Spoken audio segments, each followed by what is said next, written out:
Vous n'êtes qu'une hôtesse de l'air. Dégagez de là. Le cri déchira la cabine des passagers tandis que le Boeing 747 était secoué par de violentes turbulences. Le commandant de bord s'était effondré dans le cockpit et l'homme plus âgé pointait du doigt la petite femme, sa voix dégoulinant de mépris. Mais Clara Jameson ne s'arrêta pas. Elle avança d'un pas déterminé, s'assit dans le siège du pilote, ses mains fines tremblant légèrement en agrippant les commandes.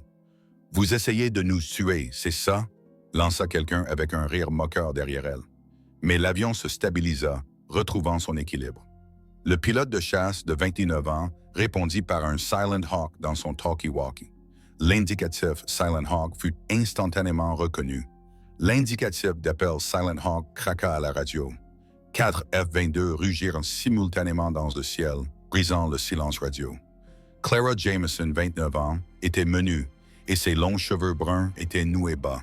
Son visage doux exprimait la tranquillité de quelqu'un habitué à être ignoré. Elle travaillait comme hôtesse de l'air sur les routes internationales de Tokyo à Los Angeles. Pendant ses années de service, elle avait été traitée comme si elle était invisible. Les passagers la regardaient de haut, les pilotes lui adressaient rarement la parole et ses collègues la surnommaient l'hôtesse fantôme parce qu'elle accomplissait ses tâches avec l'efficacité d'une ombre. Ce soir-là, le vol transportait plus de 300 passagers, des hommes d'affaires, de petites familles et un groupe d'anciens combattants récemment démobilisés rentrant chez eux. L'atmosphère était tendue depuis le décollage en raison d'un mauvais temps. L'avion luttait contre les turbulences, tremblant sans cesse, mais Clara restait calme, surveillant les verres d'eau pour les empêcher de se renverser, offrant des sourires doux aux enfants qui pleuraient et se déplaçant dans les allées avec une grâce parfaitement maîtrisée. 3 heures après le vol, le désastre frappa sans crier gare. Le commandant Morrison s'effondra soudainement dans le cockpit. Son corps était secoué de convulsions. Le copilote paniqua, ses mains tremblant tandis que les alarmes retentissaient dans tout l'avion. La cabine fut secouée violemment lorsque le pilote automatique se désengagea, envoyant l'énorme Boeing dans une descente incontrôlée. Les passagers hurlèrent de terreur, certains pleuraient, d'autres priaient. Les bagages tombèrent dans des compartiments supérieurs. Clara sentit quelque chose en elle se réveiller. C'était un instinct qu'elle avait enterré pendant des années. Elle courut vers le cockpit, dépassant les hôtesses de l'air terrifiées, son corps se déplaçant avec une détermination qu'elle n'avait pas ressentie depuis une décennie. « Qu'est-ce que vous croyez savoir sur le pilotage? Dégagez de là! » Un homme d'affaires d'âge moyen attrapa son bras, sa voix pleine de panique et de condescendance. Clara le regarda avec des yeux qui semblaient soudain différents, plus froids, plus concentrés. Sans un mot, elle le repoussa et entra dans le cockpit. Le copilote était en hyperventilation, complètement submergé par l'urgence. Clara se glissa dans le siège du pilote, ses mains retrouvant instinctivement les commandes, comme si elle ne les avait jamais quittées. L'avion arrêta sa descente mortelle, se stabilisant au fur et à mesure que ses doigts manipulaient les instruments avec une mémoire musculaire qui défiait toute explication. Mais les passagers derrière elle continuaient de crier et d'exiger des réponses. « C'est de la folie !» cria l'homme d'affaires. « Une hôtesse de l'air ne peut pas piloter un avion. » D'autres voix se joignirent au vacarme. « Elle va tous nous tuer. Que quelqu'un l'arrête. » Clara serra la mâchoire, mais ses mains restèrent fermes sur les commandes. Elle avait passé 10 ans à se cacher de la personne qu'elle était, 10 ans à faire semblant d'être une simple employée de service, 10 ans à fuir des souvenirs qui hantaient ses rêves. Mais maintenant, avec 300 vies dépendant d'elle, il n'y avait plus de temps pour se cacher. Le copilote la regarda, stupéfait, tandis qu'elle ajustait la direction de l'avion avec une précision d'expert. « Comment savez-vous quoi faire ?» murmura-t-il. Clara ne répondit pas immédiatement, ses yeux balayant le tableau de bord avec l'intensité de quelqu'un lisant un livre familier. À travers le chaos derrière elle, elle entendit des fragments de conversation provenant des anciens combattants à l'arrière de l'avion. L'un d'eux étudiait ses mouvements, ses yeux s'écarquillant de reconnaissance. « Il y a quelque chose dans sa façon de manipuler les commandes, » murmura-t-il à son compagnon, comme si elle avait déjà fait ça au combat. Une passagère raconta plus tard. « J'ai vu cette petite hôtesse de l'air s'asseoir dans le siège du capitaine, son visage pâle mais ses yeux brûlants d'une froide détermination. Quand l'avion a arrêté de tomber, j'ai su que ce n'était pas une personne ordinaire. Le copilote tremblait de façon incontrôlable, incapable d'aider. Les passagers continuaient leur assaut verbal contre Clara depuis la cabine. Le même homme d'affaires qui l'avait attrapé plus tôt criait maintenant « Vous êtes folle? Vous allez tuer tout le monde sur ce vol! » Mais Clara ne réagit pas au chaos derrière elle. Ses yeux restaient fixés sur l'altimètre et l'indicateur d'assiette, son esprit calculant automatiquement la vitesse du vent, la pression atmosphérique et la trajectoire de vol optimale. C'étaient des compétences qu'elle avait maîtrisées des années auparavant, des compétences qu'elle espérait ne jamais avoir à utiliser à nouveau. Elle fit de légers ajustements aux commandes, sentant l'énorme avion répondre à son toucher comme un partenaire de danse familier. Le tangage violent de l'avion commença à s'atténuer, remplacé par la vibration régulière d'un vol contrôlé. Mais les moqueries depuis la cabine persistaient. Une hôtesse de l'air qui se prend pour un pilote? C'est ridicule! Clara prit une profonde inspiration. Sa voix, à peine audible au-dessus du bruit des moteurs, déclara « Nous n'allons pas mourir aujourd'hui. » Soudain, la radio s'anima avec le contrôle aérien. « Vol 271, qui contrôle actuellement l'aéronef, veuillez confirmer l'identité du pilote immédiatement. » Clara hésita une seule seconde, sachant que ses prochains mots changeraient tout. Puis elle se pencha vers le microphone et murmura « Indicatif Silent Hawk ». La radio resta complètement silencieuse pendant 30 secondes. Rien. Puis, des lumières d'urgence commencèrent à clignoter sur les écrans radars de la tour de contrôle de la base aérienne de Nellis, à 200 miles de là. En quelques minutes, 4 chasseurs F-22 Raptor décollèrent de la piste, leur post-combustion illuminant le désert du Nevada. Pour la première fois en 10 ans, le silence radio militaire fut brisé par une voix empreinte d'un respect indubitable. Silent Hawk, IC Eagle Flight, nous nous déplaçons en position d'escorte. Le copilote regarda Clara sous le choc. Derrière eux, la cabine des passagers était tombée dans un silence stupéfait. L'homme d'affaires qui l'avait raillé quelques instants plus tôt était maintenant sans voix, son visage exsangue.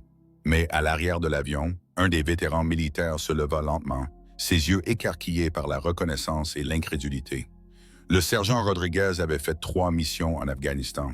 Il s'était battu dans certaines des régions les plus dangereuses du monde. Il se pencha vers son compagnon et murmura « Silent Hawk, cet indicatif. Je connais cet indicatif. » Son ami sembla confus. « De quoi tu parles? » La voix de Rodriguez était à peine audible. « Il y a 10 ans, lors de l'opération de Batu Hills, toute mon équipe était clouée au sol par les tirs ennemis.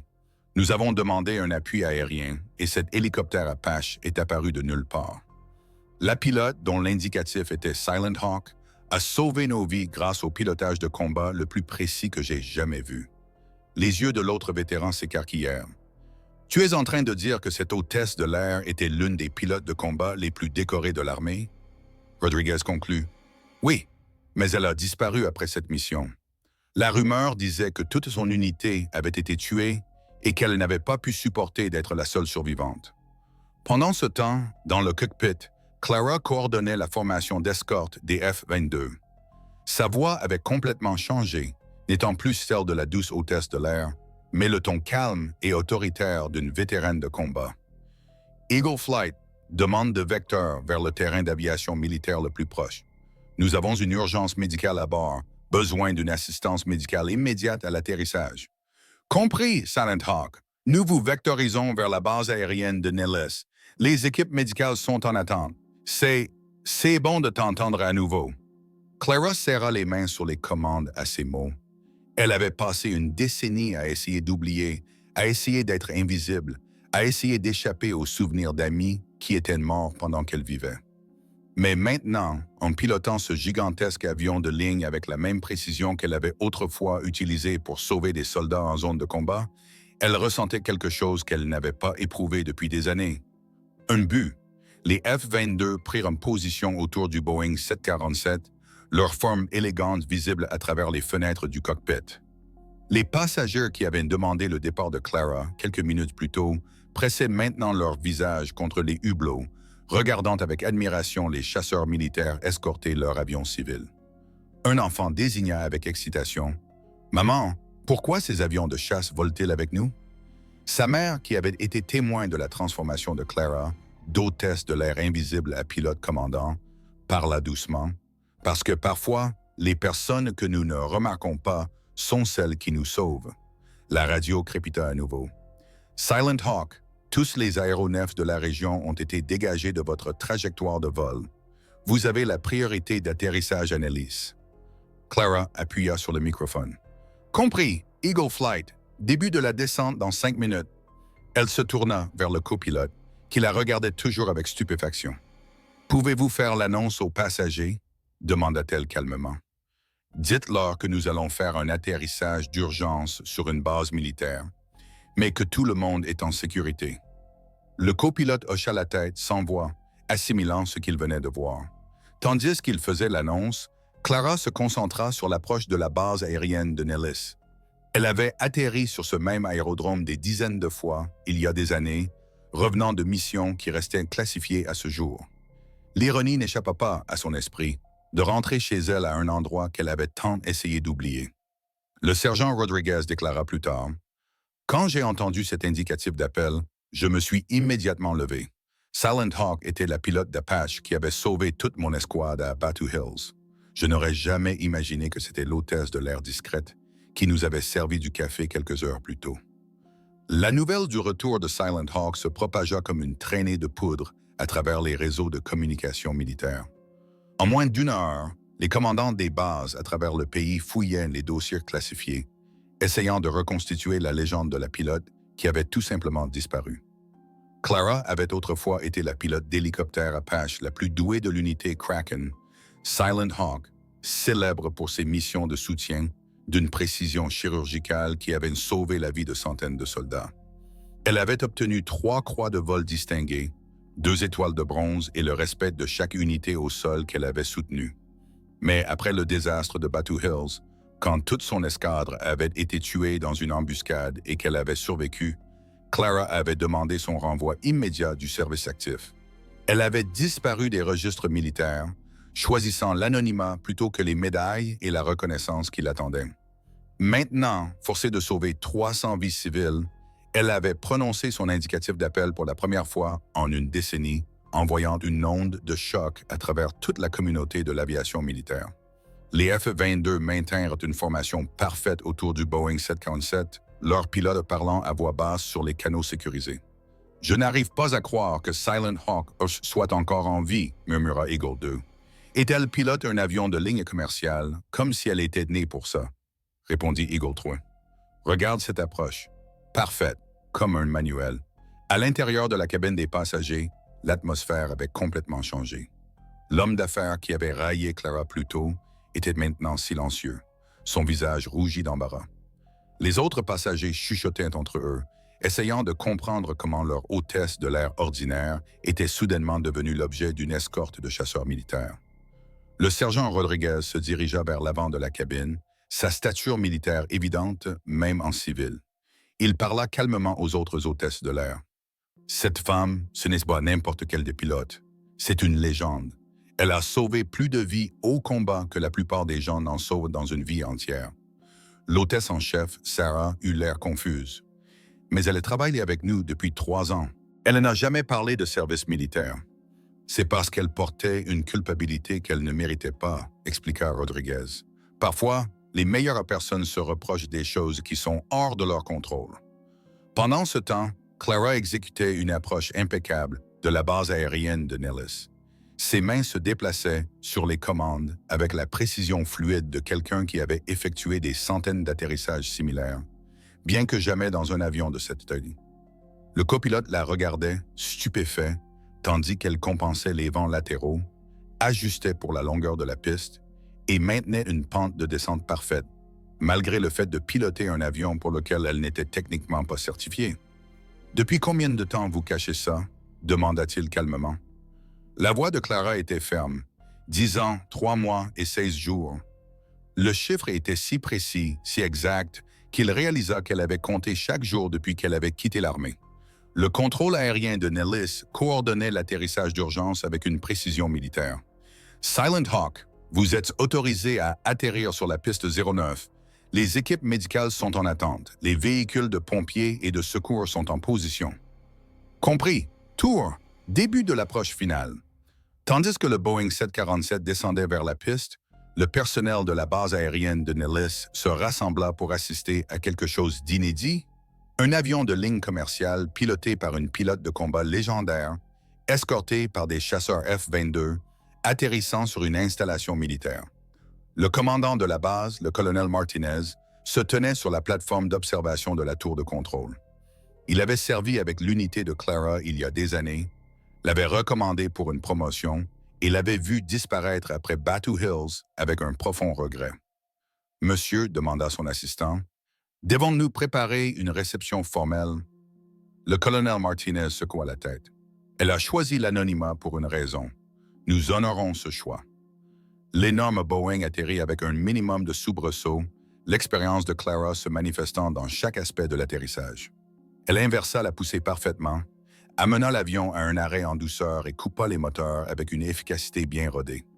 Pendant un instant, la cabine fut complètement silencieuse. Puis, lentement, les applaudissements commencèrent, d'abord avec le sergent Rodriguez, puis se répandirent dans tout l'avion. Des passagers qui avaient été terrifiés et critiques quelques heures plus tôt étaient maintenant debout et applaudissaient. Certains pleuraient de soulagement, d'autres secouaient la tête d'étonnement. L'homme d'affaires qui avait attrapé le bras de Clara plus tôt s'approcha d'elle alors qu'elle se préparait à quitter le cockpit. Sa voix était humble. « Je vous dois des excuses, et ma vie. » Clara le regarda avec des yeux fatigués. « Vous ne me devez rien. Je n'ai fait que ce qui devait être fait. » Alors que les passagers commençaient à débarquer, les équipes médicales et militaires se précipitèrent à bord pour soigner le commandant de bord toujours inconscient. Clara se tenait dans l'encadrement de la porte du cockpit, observant l'efficacité organisée des secours. C'était comme revenir à la maison, dans un monde qu'elle avait essayé d'oublier. Le personnel de la base gardait une distance respectueuse, mais elle pouvait voir la reconnaissance dans leurs yeux. Des conversations murmurées, des saluts subtils. Sarah, l'hôtesse en chef, s'approcha de sa collègue avec une nouvelle compréhension.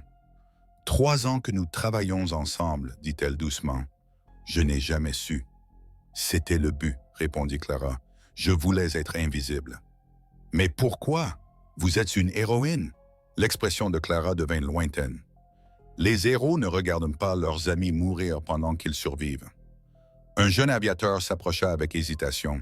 « Madame, le colonel Martinez aimerait vous parler, si vous le voulez bien. » Clara hocha la tête, sachant que cette conversation était inévitable. Alors qu'elle marchait sur le tarmac vers le bâtiment des opérations de la base, elle passa devant des rangées de personnel qui avaient interrompu leurs tâches pour la regarder. Certains étaient d'anciens combattants qui se souvenaient de sa réputation, d'autres de jeunes aviateurs qui avaient entendu des histoires, mais ne s'attendaient jamais à rencontrer la légende. Tous montraient le même respect discret, comprenant qu'ils étaient témoins de quelque chose de rare. Une héroïne qui avait choisi l'invisibilité plutôt que la gloire, le service plutôt que la reconnaissance, et qui venait de prouver que la vraie compétence ne disparaît jamais. Elle attend juste le moment où elle est le plus nécessaire. Si vous pensez que chaque personne discrète porte en elle un courage plus fort que la peur, tapez « Je crois en la force silencieuse ». L'histoire de l'hôtesse de l'air qui était en réalité une pilote de combat explosa sur les réseaux sociaux en quelques heures. Les médias eurent du mal à reconstituer le dossier militaire de Clara, mais le ministère de la Défense garda un silence strict sur les opérations classifiées. Cependant, dans les cercles militaires, des photos de Clara en vieille combinaison de vol, debout à côté de son hélicoptère Apache, commencèrent à circuler. La même confiance tranquille était visible, même des années plus tôt. De jeunes pilotes de différentes branches de l'armée commencèrent à la contacter par des canaux non officiels, dans l'espoir d'apprendre de celle qui était devenue une légende. « Pouvez-vous nous apprendre à voler sans peur ?» demanda un pilote débutant lors d'une réunion informelle. Clara sourit doucement. « Voler ne consiste pas à vaincre la peur. Il s'agit d'utiliser la peur pour maintenir d'autres personnes en vie. » En une semaine, Clara retourna à ses fonctions habituelles d'hôtesse de l'air sur les lignes commerciales. Mais quelque chose de fondamental avait changé. Les passagers qui embarquaient sur ces vols ne voyaient plus une employée invisible. Ils voyaient quelqu'un qui se déplaçait avec une autorité tranquille, quelqu'un dont la présence apaisante les faisait se sentir plus en sécurité. Le bouche à oreille se répandit dans la communauté de l'aviation. Les passagers nerveux demandaient spécifiquement ces vols et les vétérans faisaient le pèlerinage pour voler dans l'avion où elle servait, non pas pour la déranger, mais parce qu'ils trouvaient du réconfort à être protégés par quelqu'un dont ils savaient qu'elle pouvait gérer n'importe quelle urgence. Lors d'un vol vers Denver, de fortes turbulences secouaient l'avion. Alors que d'autres passagers serraient les accoudoirs, ceux qui connaissaient l'histoire de Clara restaient en calme. « Nous volons avec Silent Hawk », dit un vétéran âgé à son voisin effrayé. « Si quelque chose se passe, nous sommes entre les meilleures mains possibles. » Les turbulences passèrent sans incident, mais le message était clair. La présence de Clara s'était transformée de l'invisibilité en une assurance tranquille. Elle continua d'accomplir ses tâches exactement comme avant. Servir les repas, rassurer les passagers anxieux, maintenir le professionnalisme qui avait toujours défini son travail. Mais maintenant, les passagers la regardaient différemment. Ils remarquaient comment elle se déplaçait dans la cabine pendant les temps difficiles, s'assurant que tout le monde était en sécurité avec la rigueur systématique de quelqu'un menant une mission. Ils observaient comment ses yeux cherchaient constamment d'éventuels problèmes, comment elle se positionnait pour réagir rapidement à toute urgence. Une collègue hôtesse de l'air lui demanda « Est-ce que c'est étrange que les gens sachent qui vous êtes vraiment ?» Clara réfléchit à la question tout en préparant le service des repas. « Je suis la même personne que j'ai toujours été. J'ai juste arrêté de me cacher. » La communauté de l'aviation militaire n'oublia jamais le retour de Silent Hawk. Les pilotes des F-22 qui avaient assuré l'escorte cette nuit-là parlaient de l'expérience avec révérence. « Elle a manié ce Boeing comme si c'était le prolongement de son propre corps », rapporta le chef d'escadron à son groupe. « La regarder travailler m'a rappelé pourquoi je suis devenu pilote. » Les instructeurs de formation dans les écoles de pilotage commencèrent à utiliser l'atterrissage d'urgence de Clara comme une étude de cas en gestion de crise. Lorsque les procédures standards échouent, lorsque la technologie tombe en panne, lorsque tout le monde panique, la vraie compétence se révèle, enseignait-il à leurs élèves. Mais Clara elle-même évita toutes les interviews, refusa toutes les invitations à prendre la parole et refusa de capitaliser sur sa célébrité retrouvée. Elle avait choisi l'anonymat une première fois pour échapper à des souvenirs douloureux. Maintenant, elle choisissait de continuer à servir discrètement, non par culpabilité ou traumatisme, mais par une préférence sincère pour l'authenticité plutôt que la reconnaissance. Lors d'un vol vers Chicago, une jeune fille voyageant seule eut peur pendant le décollage. Clara s'agenouilla à côté de son siège, parlant avec la même voix douce qu'elle avait toujours utilisée. « Comment t'appelles-tu, ma puce ?»« Emma, » murmura la fille. « J'ai peur que l'avion s'écrase. » Clara sourit avec une véritable chaleur. « Est-ce que ça t'aiderait si je te disais que la personne qui veille sur toi aujourd'hui pilotait des missions beaucoup plus effrayantes et qu'elle a toujours ramené tout le monde à la maison? » Emma leva les yeux, curieuse. « Vraiment? Vraiment?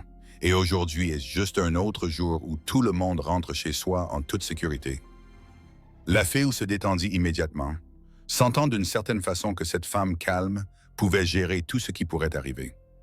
Alors que le vol continuait sans encombre, d'autres passagers observaient l'interaction avec un profond respect. Ils étaient témoins de quelque chose de rare.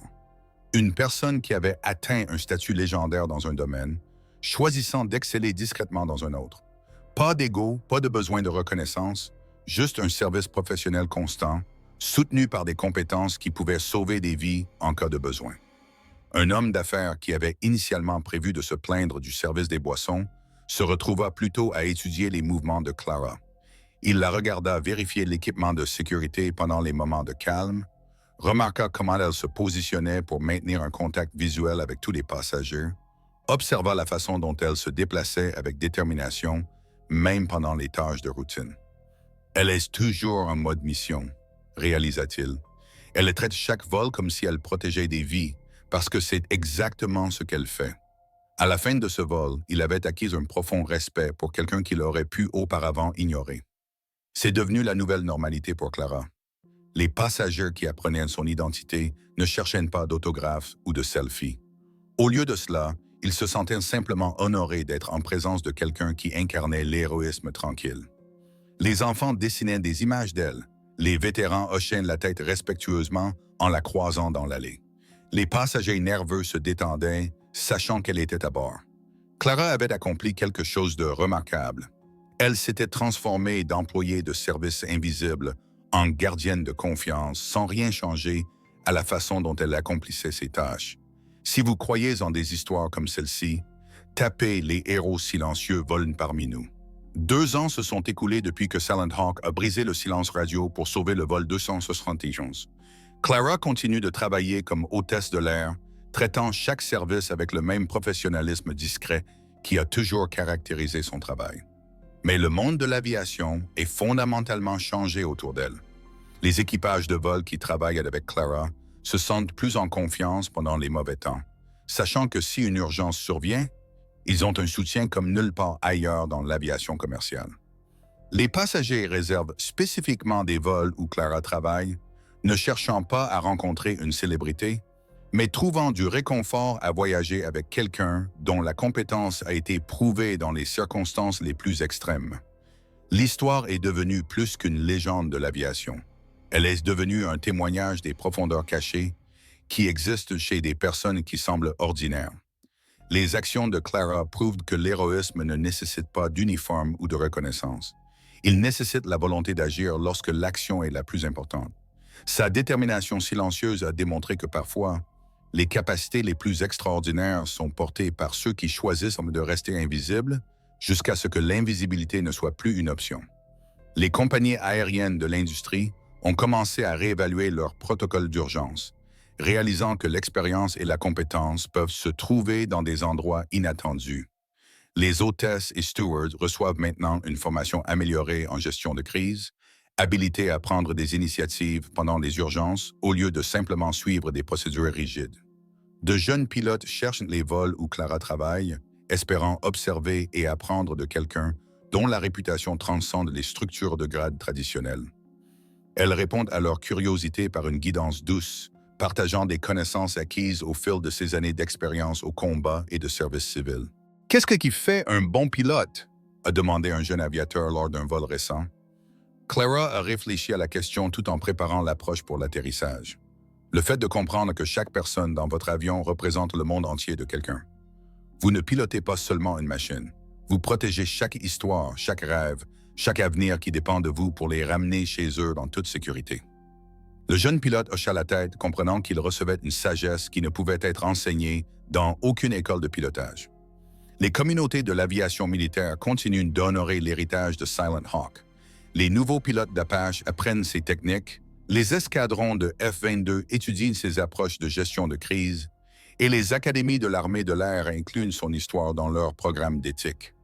Mais Clara elle-même reste entièrement concentrée sur ses tâches actuelles. Elle n'a jamais cherché à retourner au service militaire, n'a jamais essayé de capitaliser sur sa reconnaissance retrouvée, n'a jamais tenté de tirer profit de son histoire pour un avancement personnel. Chaque matin, elle se présente au travail avec la même efficacité discrète qui a toujours caractérisé son travail. Chaque vol, elle maintient la même vigilance pour la sécurité des passagers, la même attention douce pour les voyageurs nerveux, la même compétence professionnelle qui transforme un service de routine en un acte de protection. Récemment, Emma, la jeune fille que Clara avait rassurée il y a des années, est montée à bord de l'un de ses vols, maintenant adolescente. « Vous ne vous souvenez probablement pas de moi, dit Emma timidement, mais vous m'avez aidé à ne plus avoir peur de voler quand j'étais petite. » Clara sourit avec une chaleur sincère. « Bien sûr que je me souvienne de toi. Comment vas-tu? »« J'étudie pour devenir pilote maintenant, » répondit Emma, « parce que je veux que les gens se sentent aussi en sécurité que vous m'avez fait sentir. » Les yeux de Clara se remplirent d'une fierté silencieuse. « C'est la meilleure raison que j'ai jamais entendue pour choisir l'aviation. » Tandis qu'Emma rejoignait son siège, Clara réalisa que sa plus grande victoire n'était pas d'avoir sauvé le vol 271, ni d'avoir gagné des décorations militaires, ni d'avoir brisé le silence radio pour appeler l'escorte des F-22. Sa plus grande victoire était d'avoir inspiré une enfant effrayée à transformer la peur en un but, à choisir de protéger les autres comme mission de vie. Aujourd'hui, dans les aéroports du monde entier, il y a des hôtesses et des stewards qui se déplacent avec une confiance tranquille, comprenant que leur rôle implique bien plus que de servir des repas et de rassurer. Certains sont d'anciens combattants cachant des parcours extraordinaires, d'autres sont des civils qui ont simplement appris que des gens ordinaires peuvent accomplir des choses extraordinaires lorsque les circonstances l'exigent. Ils ne cherchent pas la reconnaissance ou les éloges. Ils cherchent quelque chose de bien plus précieux, la certitude qu'ils sont prêts à protéger des vies, à agir de manière décisive lorsque d'autres paniquent, à être la présence calme qui transforme une crise en survie. Si vous croyez en des histoires comme celle-ci, laissez un commentaire ci-dessous et n'oubliez pas de vous abonner à VCC Vies Inspirantes, les histoires que nous racontons, les histoires qui ne devraient pas être oubliées. De vraies personnes créant et racontant des histoires, pas de l'IA produite en masse, car chaque Silent Hawk mérite d'être reconnu, chaque héros discret mérite le respect, et chaque personne qui choisit le service plutôt que la gloire mérite notre gratitude. Cette histoire est dédiée à tous les héros cachés qui travaillent parmi nous, les vétérans qui servent du café, les anciens médecins qui conduisent des taxis, les enseignants à la retraite qui nettoient des bâtiments. Leurs réalisations passées peuvent être invisibles, mais leur caractère transparaît dans tout ce qu'ils font.